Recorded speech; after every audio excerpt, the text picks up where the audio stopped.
ಯಾಕೆ ಇಲ್ಲಿ ನಾವು ಒಂದಾಗುತ್ತೇವೆ ಎನ್ನುವ ಯೋಚನೆಯೇ ಇರಲಿಲ್ಲ. ಬಹಳ ಹಿಂದೆ ನಾವು ಒಂದಾಗಿದ್ದೇವೆ ಅಲ್ಲವೇ? ನಾನಿರುವ ಗುರುಮಠಕ್ಕೆ ನೀ ಬಂದಿ. ಹೌದು. ನೀವು ಹೋದ ಮೇಲೂ ನಾ ಹೊರಡ್ಲಿಲ್ಲ. ಇಲ್ಲ ಇಲ್ಲ. ಹೌದಾ? ನೀವು ಎಷ್ಟು ವರ್ಷ ಕಲಿತಿದ್ದೀರಿ ಅಂದ್ರೆ ಪಾಠ ಗಟ್ಟಿಯಾಗಬೇಕು ಅಂತಾದ್ರೆ ಒಂದೊಂದನ್ನು ಹಲವು ವರ್ಷ ಕಲಿಬೇಕು. ಸತ್ಯ. ಬರೇ 64 ದಿವಸದಲ್ಲಿ 64 ಕಲ್ತ್ರೆ ಹೌದಾ ಯಾವುದು ಮೊದಲು ಯಾವುದು ಮತ್ತೆ ಅಂತ ಗೊತ್ತಾಗುದಿಲ್ಲ. ಆದ್ರೆ ನಾವು 64 ದಿನಗಳಲ್ಲಿ ಕಲಿತೇವೆ. ಕಲಿತದ್ದಷ್ಟನ್ನು ವಿನಿಯೋಗಿಸುವಲ್ಲಿ ನಮಗೆ ಯಾವುದು ಸೂಕ್ತ ಎನ್ನುವುದನ್ನು ಆಯ್ಕೆ ಮಾಡಿಕೊಂಡೆವು. ಆ ಮುಖಾಂತರವಾಗಿ ಅರ್ಜಿಸಿದ ವಿದ್ಯೆಯನ್ನು ಲೋಕಹಿತಾರ್ಥವಾದಂತಹ ಯೋಚನೆಗೆ ವಿನಿಯೋಗಿಸಿಕೊಂಡೆವು. ನೀವು ಸಣ್ಣವರಲ್ಲ. ಯಾಕಂದ್ರೆ ಗುರು ಸಂದೀಪರ ಬಳಿಯಲ್ಲಿ ಅರ್ಜಿಸಿದ ವಿದ್ಯೆ ಒಂದೊಂದು ಮುಖದಿಂದ ಭೂಪತಿಗಳು. ಮಲ್ಲ ಯುದ್ಧದಲ್ಲಿ ಶಲ್ಯಭೂಪ, ಸಾರಥಿತ್ವದಲ್ಲಿ ಶಲ್ಯಭೂಪ, ಸಾಧನೆಯಲ್ಲಿ ಶಲ್ಯಭೂಪ, ಒಂದೊಂದು ವಿಭಾಗದಲ್ಲಿಯೂ ಶಲ್ಯಭೂಪ ಶಲ್ಯಭೂಪ ಶಲ್ಯಭೂಪ. ಕೃಷ್ಣ, ನಾನು ಯಾರಿಗೂ ಹೆದರುವುದಿಲ್ಲ. ಆದ್ರೆ ಅಭಿನಂದನಾ ಭಾಷಣಕಾರರಿಗೆ ಹೆದರುತ್ತೇನೆ.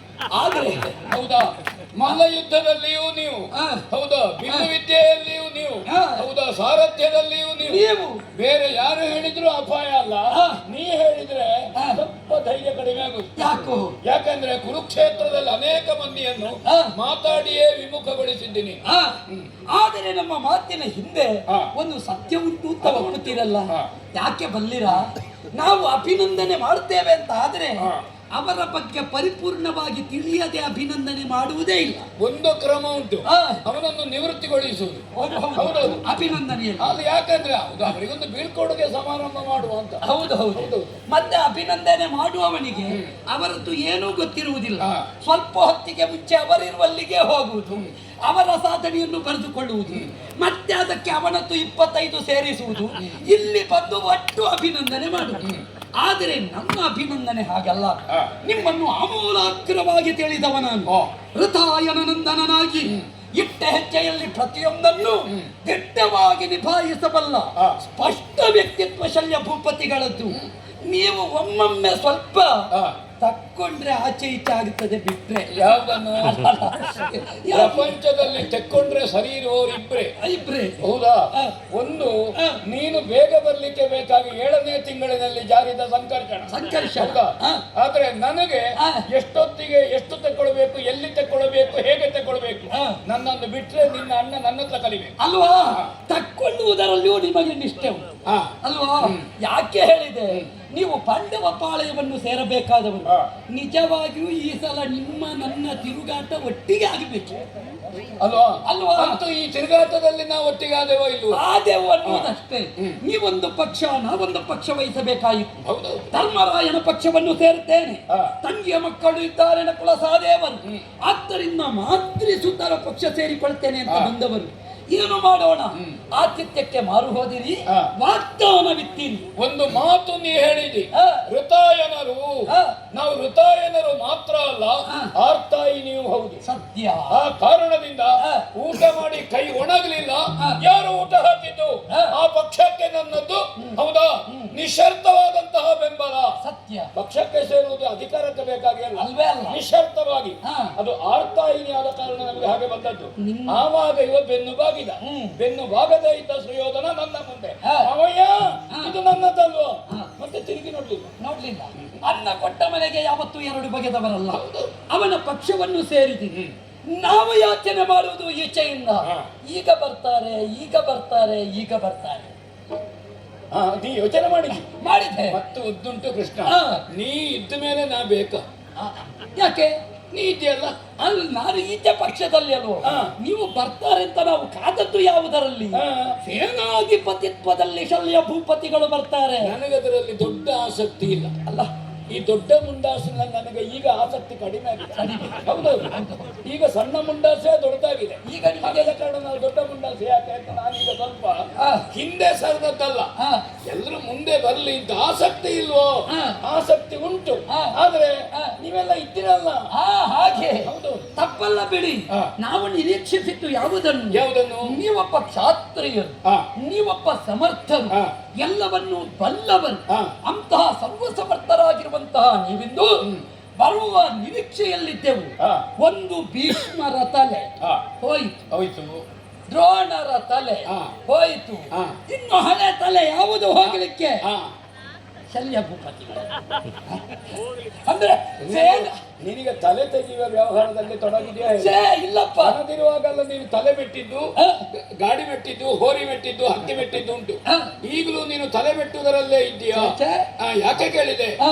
ನನ್ನದ್ದು ಮೀಸಲಾದದ್ದು ತೊಡಗಿದ್ದೆ. ಹೇಗೆ ನಮ್ಮ ಸುಯೋಧನ ಭವಾನ್ ಭೀಷ್ಮಶ್ಚ, ಮೊದಲು ನಾನು, ನೀವು ಆಮೇಲೆ ಭೀಷ್ಮ ಹೇಳುವುದಂತೆ ಕೇಳಿರೈ ಮಾತ್ರೇಶ ಮುಖ್ಯರು. ಹೌದು, ಅದನ್ನು ಕೆಲವರು ತಿಳ್ಕೊಳ್ಳು. ಕೇಳಿರೆ ಈ ಮಾತ್ರೇಶ ಮುಖ್ಯರು ಅಂತ ಆಮೇಲೆ ಅಂತಲ್ಲ, ಮಾತ್ರೇಶ ಮುಖ್ಯರು. ಅದು ದೇವರಿಗೆ ತೆಂಗಿನಕಾಯಿ ಹಾಗೆ, ಅದನ್ನು ಪದಾರ್ಥಕ್ಕೆ ತೆಗಿಲಿಕ್ಕಿಲ್ಲ. ಹಾಗಾದಾಗ ನಾವಲ್ಲಿ ಅದು ಶಕುನಕ್ಕೆ ತೆಗೆದಿಟ್ಟ ಹಾಗೆ ಕೊನೆಗೆ ಮತ್ತೆ ಹೊಡಿಲಿಕ್ಕುಂಟು. ಹೌದೌದು, ಹೇಗೆ ಹೀಗೆಯಾ ಅಂತ ಅಲ್ವಾ? ಹಾಗೆ ನಿಮ್ಮನ್ನು ಯಾಕೆ ನಾವು ನಿಮ್ಮ ತಲೆಯನ್ನು ನಿರೀಕ್ಷಿಸಿದ್ದು? ಯಾಕೆ? ಅಂತ ಧೀಮಂತ ಚಾರಿತ್ರ್ಯರು, ಸರ್ವಸಮರ್ಥರು ಆದ ಮೇಲೆ ಆರ್ಯರು ಭೀಷ್ಮ ದ್ರೋಣರಿಗೆ ಸಮ. ಆದ್ರೆ ಮತ್ತೆ ಇರುವುದಿದ್ರೆ ಶಲ್ಯ ಭೂಪತಿಗಳು.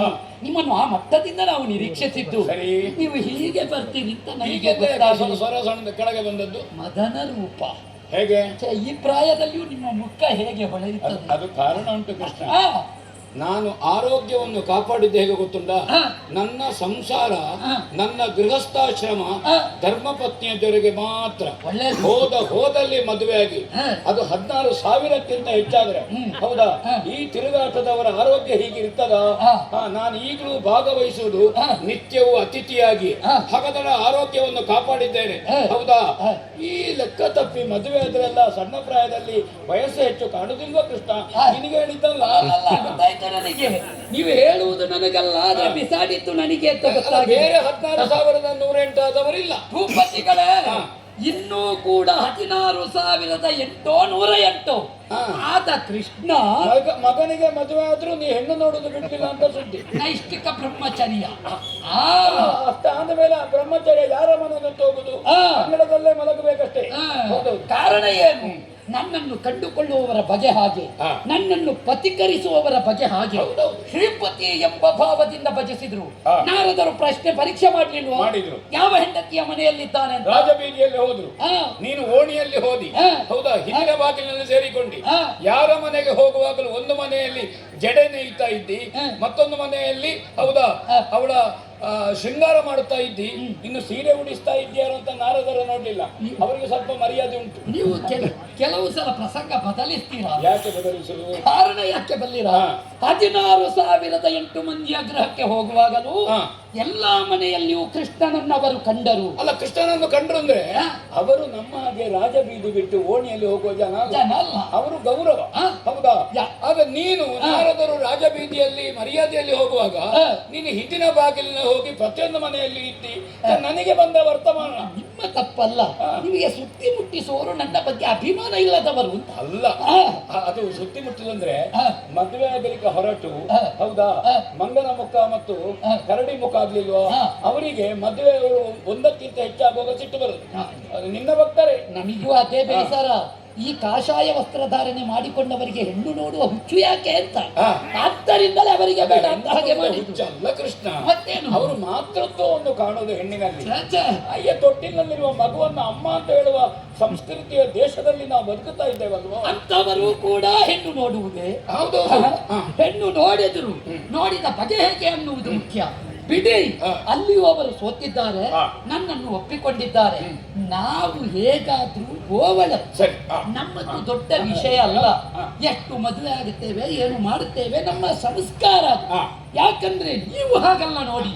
ವರ್ತಮಾನ ಕಾಲದಲ್ಲಿ ಮದನ ರೂಪರಾಗಿರುವಂತಹ ನಿಮಗೆ ಯಾಕೆ ಈ ದಾರಿದ್ರ್ಯ ವಯಸ್ಸು ಗೊತ್ತಾಗ್ತದ? ವಯಸ್ಸು ಗೊತ್ತಾಗುವುದಿಲ್ಲ, ಆದ್ರೆ ಕೆಲಸದಲ್ಲಿ ಬೇಸರ ಆಗುತ್ತದೆ ನಮಗೆ. ಯಾಕೆ? ನೀವು ಹೋಗಿ ಕರ್ಣನ ರಥದಲ್ಲಿ ಸೂತತ್ವ ವಹಿಸುವುದು, ಸಾರಥಿತ್ವವನ್ನು ಮಾಡಬೇಕಾದಂತಹ ಮಹಾರಥಿಗಳು ನೀವು. ನಿಮಗೆ ಅವಕಾಶ ಸಿಗಲಿಲ್ಲ ಅಂತ ನೀವೆಲ್ಲ ಸಣ್ಣ ಸಣ್ಣದು ಒಪ್ಪಿಕೊಳ್ಳುವುದಾ? ಆದ್ದರಿಂದ ನೀವು ಹೋಗಿ ಇಂದು ಆ ಕರ್ಣನ ಸೂತತ್ವವನ್ನು ವಹಿಸ್ತಾ ಇದ್ದೀರಲ್ಲ, ಇದು ಹೇಸಿಗೆ ಎನ್ನುವ ಭೂಪತಿಗಳೇ.